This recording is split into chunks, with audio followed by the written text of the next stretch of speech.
Hey everyone, today I'm going to show you how to add a Steam key on Steam. Without any further ado, let's get started. First, open your Steam app and log in with your credentials. Once you're logged into your account, direct your attention to the upper left corner of the Steam window. You'll see a menu option labeled Games. Go ahead and click on it. This will open a drop-down menu with several options related to your game library and purchases. From this drop-down, select Activate a Product on Steam. This is the feature that allows you to redeem game keys and add new titles to your library without purchasing them directly through the Steam store.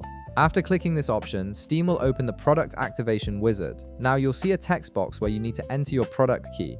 This is where you'll type or paste your Steam key. Steam keys are usually a series of letters and numbers separated by dashes, and they're provided by game developers, retailers, or promotional offers. Make sure you enter the key exactly as it appears, including all dashes and characters.